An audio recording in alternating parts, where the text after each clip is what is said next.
हमारे मन में जिज्ञासा है।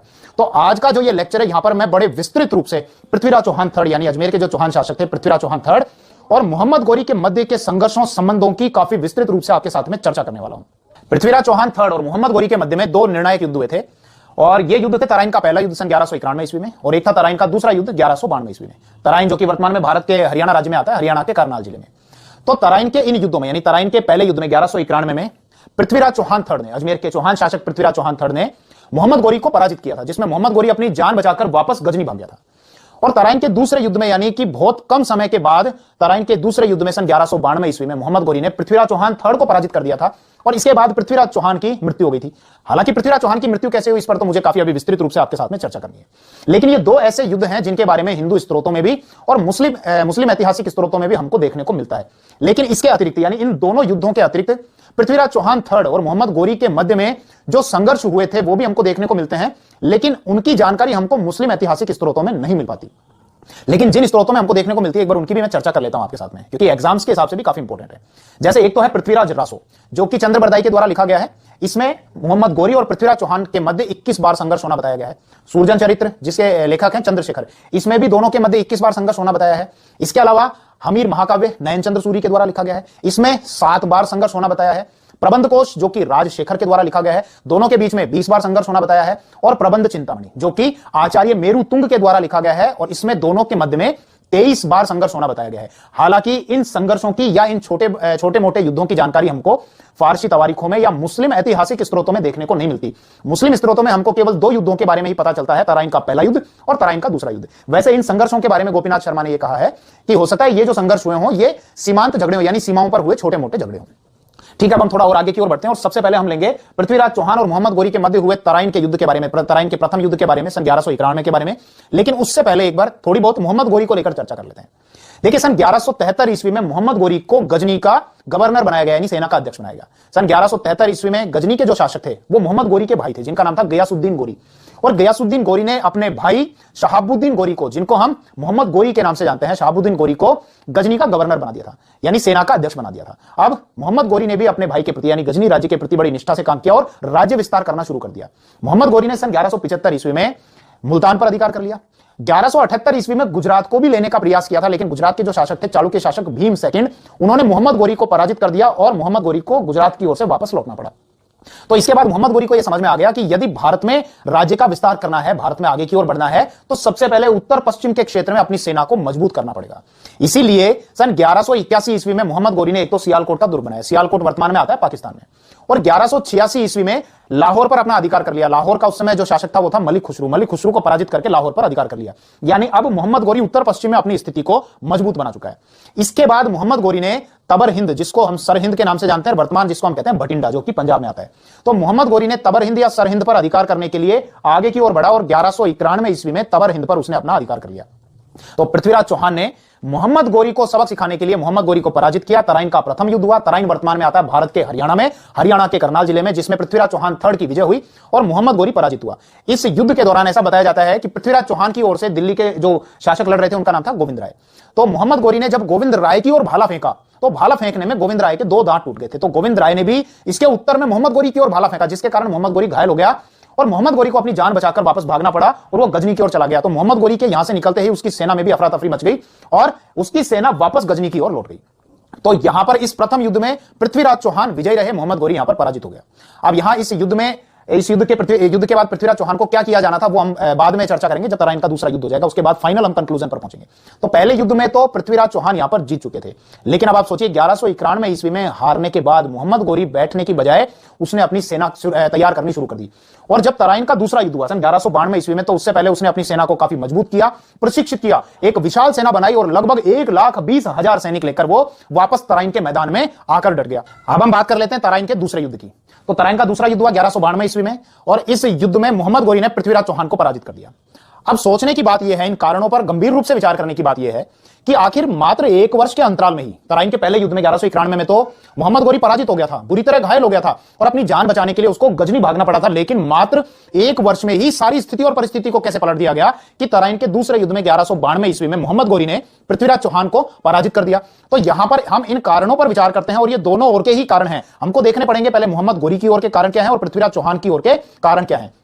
तो देखिए, जब मोहम्मद गोरी यहां से वापस गया गजनी, तो उसने बिल्कुल आराम नहीं किया, उसने अपनी सेना पर ही पूरा फोकस किया। और जब वापस वो इस ओर आया तराइन का दूसरा युद्ध लड़ने के लिए, तो इस समय उसके साथ में लगभग 1,20,000 की सेना इतनी बताई जाती है।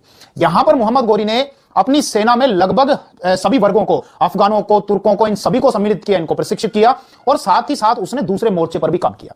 उसने क्या किया कि पृथ्वीराज चौहान के जो दुश्मन थे, जो शत्रु थे, जैसे कन्नौज के शासक थे राठौर जयचंद गढ़वाल, उनको अपनी ओर मिलाने का प्रयास किया। साथ ही साथ यहां पर पृथ्वीराज चौहान के साथ में उसने पत्र व्यवहार भी करना शुरू किया, ताकि पृथ्वीराज चौहान के मन में इस प्रकार के विचार हैं कि मोहम्मद गोरी जो है वो उनसे संधि करने का प्रयास कर रहा है। यहां पर इस संबंध में हसन निजामी क्या लिखता है, हसन निजामी जो जिनके द्वारा लिखा गया है ताज उल मासिर, तो ताज उल मासिर के लेखक हसन निजामी ने क्या बताया कि जब मोहम्मद गोरी लाहौर पहुंचा, गजनी से लाहौर पहुंचा, तो उसने पृथ्वीराज चौहान के पास में एक पत्र भेजा, पत्र व्यवहार किया और यह कहलाया कि तुम इस्लाम स्वीकार कर लो और इस्लाम स्वीकार करके, इस्लाम धर्म अपना के मेरी अधीनता स्वीकार कर लो। तो पृथ्वीराज चौहान ने मोहम्मद गोरी को यह कहा कि तुम्हें वापस अपने मुल्क लौट जाना चाहिए, नहीं तो हमारी भेंट युद्ध स्थल पर होगी। तो यहां इसके बाद अब मोहम्मद गोरी ने पृथ्वीराज चौहान को यह आश्वासन दिलाया, हालांकि तराइन के युद्ध में वो आ चुके 1192 में, तराइन के युद्ध में, तराइन भारत के हरियाणा स्टेट में, हरियाणा के करनाल में, तो यहां तराइन के युद्ध में आ चुके, लेकिन मोहम्मद गोरी ने पृथ्वीराज चौहान से संधि करने की बात कही और यह कहा कि मैं आपके साथ में संधि करना चाहता हूं और संधि का आधार यह रहेगा कि मुझे पंजाब, इसके अतिरिक्त मुल्तान और तबर हिंद यानी कि सर हिंद, केवल मैं इन स्थानों को लेकर ही संतुष्ट हो जाऊंगा, लेकिन इस संधि पर मैं स्वीकृत हूं या ना हूं, यानी कि मैं इन बातों को मानूं या ना मानूं, इसके लिए मुझे एक दूत अपने भाई के पास में गजनी भेजना पड़ेगा, गियासुद्दीन गोरी के पास में। तो गियासुद्दीन गोरी जैसे ही अपनी सहमति दे देंगे, हम ये संधि कर लेंगे। तो अब क्या बताया जाता है कि तराइन का दूसरा युद्ध होने से पहले एक और तो जहां पृथ्वीराज चौहान है वो इस भ्रम में है कि मोहम्मद गोरी उनके साथ में संधि को लेकर वार्तालाप कर रहा है, जबकि मोहम्मद गोरी वास्तव में संधि को लेकर वार्तालाप करने की बजाय एक छल का प्रयास कर रहा था, जैसा इतिहासकार बताते हैं। तो जैसे ही सुबह हुई तो पृथ्वीराज चौहान की सेनाएं संगठित नहीं है, क्योंकि उनमें एक ऐसा मैसेज है कि यहां संधि के लिए वार्तालाप चल रही है, जबकि मोहम्मद गोरी की सेना ने संगठित होकर पृथ्वीराज की जो सेना तितर बितर हो चुकी थी उस पर आक्रमण कर दिया। इसी के कारण यहां पर अब पृथ्वीराज चौहान की हार हुई और पृथ्वीराज चौहान को ऐसा बताया जाता है कि वो पहले युद्ध स्थल पर हाथी पर बैठकर गए थे, बाद में फिर वो घोड़े पर बैठे और युद्ध स्थल से बाहर चले गए, तो उनको सिरसा के आसपास में पकड़ लिया गया, सिरसा जो कि वर्तमान में आता है हरियाणा में, और वहीं पर उनकी हत्या कर दी गई। अब हालांकि उनकी हत्या के संबंध में, उनकी मृत्यु के संबंध में और भी बहुत सारे कारण बताए जाते हैं। तो यहां तराइन के इस दूसरे युद्ध में पृथ्वीराज चौहान थर्ड की पराजय हो गई। अब पृथ्वीराज चौहान थर्ड की ओर से अगर हम पराजय के कारण ढूंढने चाहें तो एक तो कारण यह है कि पृथ्वीराज चौहान ने अपने आसपास के राज्यों, जिसमें महोबा का राज्य आ गया, महोबा का शासक परमर्दी देव चंदेल 1182 के तुमुल के युद्ध में पराजित किया था परमर्दी देव चंदेल को, इसलिए चंदेलों से शत्रुता बढ़ा ली। इसके अतिरिक्त कन्नौज के जो शासक थे राठौर जयचंद गढ़वाल, उनसे शत्रुता बढ़ा दी। अब यहां देखो इसका परिणाम क्या हुआ, चंदेलों और गढ़वालों के मध्य गठबंधन हो गया।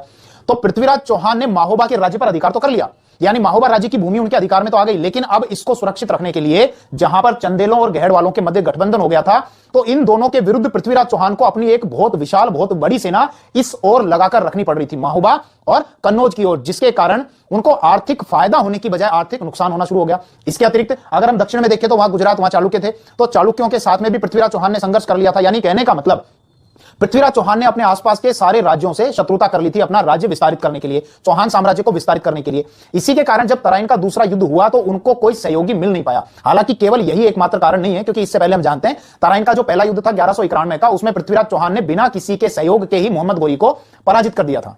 दूसरा भी हार का अगर हम कारण देखें पृथ्वीराज चौहान की, तो दूसरा कारण यह था कि पृथ्वीराज चौहान ने केवल अपने आसपास के राज्यों की ओर ही ध्यान केंद्रित किया। उन्होंने उत्तर पश्चिम की ओर, जहां से कि मोहम्मद गोरी आया था, उत्तर पश्चिम के राज्यों की ओर पृथ्वीराज चौहान ने ध्यान केंद्रित किया ही नहीं, जबकि वास्तविक समस्या पृथ्वीराज चौहान को गुजरात से या महोबा से या कन्नौज से नहीं होने वाली थी। पृथ्वीराज चौहान को वास्तविक समस्या होने वाली थी उत्तर पश्चिम से होने वाले आक्रमणों से, यानी कि यहां पर हम पृथ्वीराज चौहान की अदूरदर्शिता कह सकते हैं इसको। इसके अतिरिक्त देखो, जब तराइन के पहले युद्ध में मोहम्मद गोरी पराजित हो गया था, उसकी सेना भाग रही थी, मोहम्मद गोरी भाग रहा था, तो पृथ्वीराज चौहान ने भागती हुई, मोहम्मद गोरी की भागती हुई सेना का पीछा नहीं किया और ना ही उनके बारे में आगे विचार किया कि ये वापस लौटकर आ सकते हैं, इसलिए घायल सैनिकों को जीवित छोड़ने की बजाय इनका पीछा करना चाहिए और इनको समाप्त कर देना चाहिए। तो यहां पर काफी लोग पृथ्वीराज चौहान की उदारता बताते हैं, जबकि दशरथ शर्मा इस बात का खंडन करते हैं और दशरथ शर्मा ये कहते हैं कि यहां शत्रु को छोड़ देना और शत्रु को घायल अवस्था में जीवित जाने देना पृथ्वीराज चौहान की उदारता नहीं थी, ये पृथ्वीराज चौहान की शिथिलता थी। यानी पृथ्वीराज चौहान ने इस ओर ध्यान नहीं दिया, वो शिथिल हो गए थे और साथ ही साथ वो तराइन के प्रथम युद्ध के बाद में विलासी भी हो गए थे, वो राजकार्यों में रुचि नहीं ले रहे थे और ना ही सैनिक कार्यों में रुचि ले रहे थे। यानी ये इस प्रकार के बहुत सारे कारण हैं जो कि पृथ्वीराज चौहान की तराइन के दूसरे युद्ध में हार के कारण बने और मोहम्मद गोरी की जीत के कारण बने। अब आ जाता है मुख्य विषय, जो कि है पृथ्वीराज चौहान की आखिर मृत्यु हुई कैसे। तो यहां पर सबसे पहले मैं एक स्रोत ले लेता हूं, पृथ्वीराज रासो। पृथ्वीराज रासो चंद्रबरदाई के द्वारा लिखा गया है। पृथ्वीराज रासो में क्या बताया है कि मोहम्मद गोरी ने जब पृथ्वीराज चौहान को पराजित किया तो इनको पराजित करने के बाद वो मोहम्मद गोरी पृथ्वीराज चौहान को ले गया गजनी, और गजनी में ले जाकर पृथ्वीराज चौहान की आंखें फोड़ दी गई।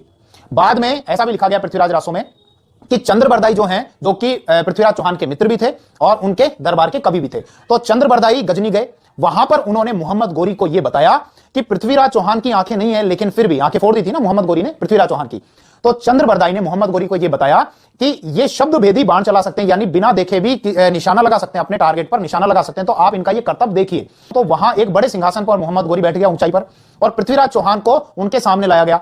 अब पृथ्वीराज चौहान के पास में कौन थे? चंद्रबरदाई। तो चंद्रबरदाई ने जब पृथ्वीराज चौहान से बात करनी शुरू की, तो हालांकि पृथ्वीराज चौहान की आंखें तो नहीं थी, लेकिन वो अपने मित्र चंद्रबरदाई की आवाज को पहचान गए, और चंद्रबरदाई ने कविता के माध्यम से यह बताया कि मोहम्मद गोरी कितनी ऊंचाई पर बैठा हुआ है, यानी आपको कितनी ऊंचाई पर तीर चलाना है जिससे मोहम्मद गोरी की मृत्यु हो जाए। तो यहां पर चंद्रबरदाई ने देखे क्या कहा कि 4 बास 24 गज अंगुल अष्ट प्रमाण ताऊ पर सुल्तान है मत चूके चौहान, यानी कि इस कविता के माध्यम से चंद्रबरदाई ने अपने मित्र पृथ्वीराज चौहान को यह संकेत दे दिया कि कितनी ऊंचाई पर, यह मेजरमेंट बता दी कि कितनी ऊंचाई पर मोहम्मद गोरी बैठा हुआ है। तो पृथ्वीराज चौहान ने इस बात का अंदाजा लगाते हुए एक तीर छोड़ा, जिसके कारण मोहम्मद गोरी वहां मारा गया। और चंद्रबरदाई ने भी क्या किया? कटार घोंपकर पृथ्वीराज चौहान की हत्या कर दी और स्वयं ने भी आत्महत्या कर ली। अब यहां हमारे दिमाग में यह सवाल तो आ रहा है कि साहब पृथ्वीराज रासो चंद्रबरदाई ने लिखी है। अब अगर चंद्रबरदाई ने पृथ्वीराज रासो लिखी है तो चंद्रबरदाई को यह कैसे पता चलेगा? मरने के बाद तो उन्होंने यह लिखा नहीं कि मैं वहां पर गया और फिर बाद में मैंने यह सब बताया, और मरने से पहले उनको यह पता नहीं चलेगा कि भविष्य में इस तरह की चीज होने वाली है। तो ऐसा बताया जाता है कि ये जो अंतिम बातें लिखी गई हैं कि चंद्रबरदाई वहां पर गए, उन्होंने पृथ्वीराज चौहान को बताया कि मोहम्मद गोरी कितनी ऊंचाई पर बैठा हुआ है, ये अंतिम बातें सारी पृथ्वीराज रासो में चंद्रबरदाई के पुत्र झल्लन के द्वारा लिखी गई हैं। जब देखिए यहां पर पृथ्वीराज रासो में ये जो कारण बताया गया है, इसका दूसरे किसी भी ऐतिहासिक स्रोतों में अनुमोदन नहीं होता, यानी कि इस कथा को इतिहासकार मान्यता नहीं देते, लेकिन पृथ्वीराज रासो में कारण था। इस कारण की मुझे लगा आपके साथ में चर्चा करनी आवश्यक है, और ज्यादातर यही कारण बहुत से लोग बताते हैं। अब दूसरे स्रोत की हम बात करते हैं, और दूसरा स्रोत है हमीर महाकाव्य, जो कि नयन चंद्र सूरी के द्वारा लिखा गया है। तो देखिए नयन चंद्र सूरी द्वारा लिखे गए हमीर महाकाव्य में हमको बताया गया है कि पृथ्वीराज चौहान थर्ड की जो मृत्यु हुई थी, तराइन के दूसरे युद्ध में पराजित होने के बाद मोहम्मद गोरी ने पृथ्वीराज चौहान को कैद कर लिया था, और फिर कैद करने के बाद पृथ्वीराज चौहान की हत्या करवा दी गई थी। यह कारण बताया गया है नयन चंद्र सूरी द्वारा लिखे गए हमीर महाकाव्य में। इसके अतिरिक्त एक और स्रोत है विरुद्ध विधि विध्वंस, जिसके अंदर बताया गया है कि युद्ध स्थल पर ही पृथ्वीराज चौहान की मृत्यु हो गई थी, यानी जब वो युद्ध लड़ रहे थे तो वहीं पर उनकी मृत्यु हो गई थी। इसके अतिरिक्त एक और स्रोत की मैं बात करता हूं, और वो स्रोत है पृथ्वीराज प्रबंध। पृथ्वीराज प्रबंध में यह बताया है कि तराइन के दूसरे युद्ध में हारने के बाद मोहम्मद गोरी ने पृथ्वीराज चौहान को कैद कर लिया, और कैद करने के बाद उनको अजमेर लेकर आ गए, और अजमेर में जहां उनको कैद करके रखा गया था उसी के सामने सिंहासन लगाकर मोहम्मद गोरी अपना राजकार्य किया करता था। यानी अजमेर पर तो अधिकार हो ही गया था, तराइन के दूसरे युद्ध के बाद भारत में मोहम्मद गोरी का राज्य विस्तार हो गया था। तो जहां पृथ्वीराज चौहान को अजमेर में कैद किया गया था उसके सामने ही सिंहासन लगाकर मोहम्मद गोरी राज्य का संचालन किया करता था। तो यह बात पृथ्वीराज चौहान को बड़ी अपमानजनक लगती थी। वो मोहम्मद गोरी को अपने सामने ही राजकार्य करते हुए नहीं देख सकते थे, इसीलिए उन्होंने अपने मंत्री, जो कि पहले उनके मंत्री थे प्रताप सिंह, पृथ्वीराज चौहान के मंत्री प्रताप सिंह, तो पृथ्वीराज चौहान ने अपने मंत्री, पहले पूर्व मंत्री प्रताप सिंह से धनुष और बाण ये दोनों मंगाए ताकि वो मोहम्मद गोरी की हत्या कर सके। लेकिन प्रताप सिंह ने पृथ्वीराज चौहान को धनुष और बाण तो लाकर दे दिए, लेकिन इसी बात की सूचना मोहम्मद गोरी को भी जाकर दे दी, जिसके कारण मोहम्मद गोरी ने एक गड्ढा खुदवाया, उसमें पृथ्वीराज को फेंका गया और उनके ऊपर पत्थर डाल दिए गए, जिसके कारण पृथ्वीराज चौहान की मृत्यु हो गई। यह कारण बताया गया है पृथ्वीराज प्रबंध में। अब मैं एक बार दो उस समय के जो लेखक थे, समसामयिक लेखक यानी उस समय के जो लेखक थे उनकी बात करता हूं। एक तो यूफी और इसके अतिरिक्त हसन निजामी जिनके द्वारा लिखा गया है ताज उल मासिर। तो उस समय के ये जो लेखक हैं ये हमको क्या बताते हैं? यूफी और हसन निजामी हमको ये कहते हैं कि मोहम्मद गोरी के द्वारा पृथ्वीराज चौहान को कैद कर लिया गया था। तो यहां पर ये बहुत सारे स्रोत थे जिन्होंने मोहम्मद गोरी द्वारा पृथ्वीराज चौहान की हत्या के संबंध में अलग अलग बात हमको बताई। लेकिन अगर हम इनका निचोड़ निकालें, इनका कंक्लूजन अगर निकालें, तो इस संबंध में देखो गोपीनाथ शर्मा हमको क्या कहते हैं। गोपीनाथ शर्मा यहां पर निष्कर्ष निकालने के लिए दो स्रोतों को निकालते हैं, दो स्रोतों को पकड़ते हैं। एक तो पकड़ते हैं पृथ्वीराज प्रबंध को, और एक लेते हैं हसन निजामी के स्रोत ताज उल मासिर को, और इन दोनों में तुलना करते हुए एक निष्कर्ष तक पहुंचने का प्रयास करते हैं। अब देखो पृथ्वीराज प्रबंध में तो क्या लिखा गया था, अभी मैंने आपको बताया कि मोहम्मद गोरी ने पृथ्वीराज चौहान को कैद कर लिया था, उसके सामने ही सिंहासन लगाकर राजकार्य किया करता था। फिर पृथ्वीराज चौहान ने अपने मंत्री प्रताप सिंह से धनुष और बाण मंगाया। प्रताप सिंह ने पृथ्वीराज चौहान को धनुष और बाण तो दे दिया, लेकिन इसकी सूचना मोहम्मद गोरी को भी दे दी। तो बाद में मोहम्मद गोरी ने पृथ्वीराज चौहान को गड्ढे में गिरवाकर और उन पर पत्थर डलवा दिए, जिसके कारण पृथ्वीराज चौहान की मृत्यु हो गई।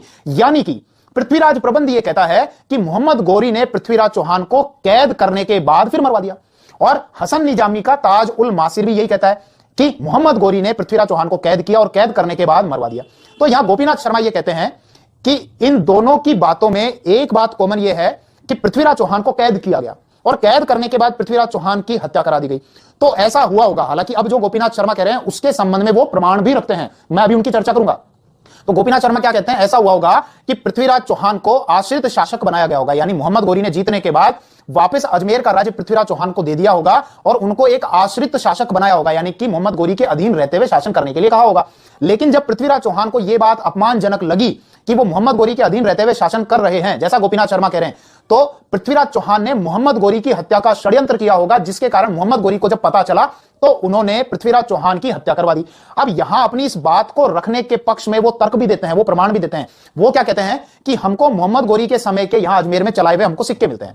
उन सिक्कों में एक और तो पृथ्वीराज चौहान का नाम अंकित है और एक और मोहम्मद साम का नाम अंकित है, यानी कि एक ही सिक्के पर अगर दोनों का नाम अंकित है, पृथ्वीराज चौहान और मोहम्मद साम, तो इसका मतलब यह इस बात की पुष्टि करता है कि पृथ्वीराज चौहान मोहम्मद गोरी के आश्रित शासक के रूप में रहे होंगे। इसके अलावा गोपीनाथ शर्मा अपने पक्ष में यह तर्क भी देते हैं कि बाद में हम यह जानते हैं कि मोहम्मद गोरी ने पृथ्वीराज चौहान के पुत्र गोविंद राज को आश्रित शासक बनाया था। तो ये दोनों ही बात ऐसी हैं, एक तो सिक्कों पर पृथ्वीराज चौहान और मोहम्मद साम का नाम अंकित होना और पृथ्वीराज चौहान के पुत्र गोविंद राज का मोहम्मद गोरी के आश्रित शासक के रूप में कार्य करना। तो इन्हीं के कारण से गोपीनाथ शर्मा अपना यह कथन रखते हैं, अपनी यह बात रखते हैं। तो यहां पर हमने पृथ्वीराज चौहान की मृत्यु के संबंध में जो अलग अलग स्रोत थे, क्या बात करते थे, उनकी काफी विस्तृत रूप से चर्चा की कि पृथ्वीराज चौहान की मृत्यु के संबंध में पृथ्वीराज रासो क्या कहता है, इसके अतिरिक्त हमीर महाकाव्य क्या कहता है, विरुद्ध विधि विध्वंस क्या कहता है, पृथ्वीराज प्रबंध क्या कहता है और उस समय के जो लेखक थे यूफी और हसन निजामी वो क्या कहते थे। इसके अतिरिक्त गोपीनाथ शर्मा ने पृथ्वीराज चौहान की मृत्यु होना किस प्रकार से बताया है। तो यहां पर इन सभी स्रोतों के बारे में, यानी पृथ्वीराज चौहान की मृत्यु के संबंध में इन सभी स्रोतों के बारे में मैंने काफी विस्तृत रूप से आपके साथ में चर्चा कर ली। इसके अतिरिक्त देखिए, पृथ्वीराज चौहान की जो हार हुई थी, जो पराजय हुई थी, उसके कारणों पर भी मैंने आपके साथ में चर्चा कर ली थी। लेकिन यहां पर मुझे एक कारण और ध्यान आ रहा है जो कि बताया जाता है कि पृथ्वीराज चौहान की हार का यह कारण भी है, और वो कारण बताया जाता है नाट्यरंभा को। ऐसा बताया जाता है कि मोहम्मद गोरी ने पृथ्वीराज चौहान के जो घुड़शाला के जो अध्यक्ष थे, जहां घोड़ों को रखा जाता है, उसको अपनी ओर मिला लिया, जिसके कारण क्या हुआ, घुड़शाला के अध्यक्ष ने पृथ्वीराज चौहान के घोड़े के स्थान पर एक ऐसी घोड़ी को बांध दिया जो कि नाचने में निपुण थी। तो जब पृथ्वीराज चौहान युद्ध स्थल की ओर जाने लगे अपनी उस घोड़ी पर बैठकर, तो उस समय वो घोड़ी नाचने लग गई, यानी घोड़ी ने नाचना शुरू कर दिया, जिसके कारण पृथ्वीराज चौहान की सेना आगे ही नहीं बढ़ सकी। हालांकि इस कारण पर हम भी विचार करें या जितने भी इतिहासकार हैं वो इस कारण को नहीं मानते और वो ऐसा कहते हैं कि यह केवल पराजय छिपाने के लिए एक कहानी बनाई गई है। तो यहां इस लेक्चर में पृथ्वीराज चौहान से संबंधित काफी डिटेल से हमने चर्चा कर ली और यह हमारा अजमेर चौहान रियासत का लास्ट पार्ट था। अगर हम पृथ्वीराज चौहान के व्यक्तित्व के बारे में मूल्यांकन करें तो देखिए 1166 ईस्वी में उनका जन्म हुआ था और 1192 ईस्वी में, यानी कि लगभग मात्र 22 वर्ष की आयु में उनकी मृत्यु हो गई और 22 वर्ष की आयु तक उन्होंने भंडाणकों का दमन कर दिया था। इसके अतिरिक्त अपने राज्य को निर्विरोध बनाने के लिए अपने चाचाओं का दमन कर दिया था, माहोबा राज्य पर अधिकार कर लिया था, कन्नौज के शासक जयचंद गहड़वाल से टक्कर ली थी, इसके अतिरिक्त गुजरात के जो चालुक्य थे उनसे टक्कर उन्होंने ली थी। तो इसका मतलब यह है कि पृथ्वीराज चौहान एक साहसी और एक वीर योद्धा तो थे, लेकिन उनमें दूरदर्शिता का अभाव था, जैसा इतिहासकार बताते हैं। यदि वो अपने आसपास के राज्यों, अपने आसपास के शत्रुओं पर विचार करने के साथ साथ उत्तर पश्चिम से जो हमले होने वाले हैं, अफगानिस्तान की ओर से जो शासक भारत की ओर आने वाले थे, उन पर भी अगर वो विचार कर लेते तो बहुत लंबे समय तक और बहुत बड़े भूभाग पर पृथ्वीराज चौहान का राज्य स्थापित हो जाता। तो यह हमारा अजमेर चौहान रियासत कंप्लीट होती है। धन्यवाद, थैंक यू।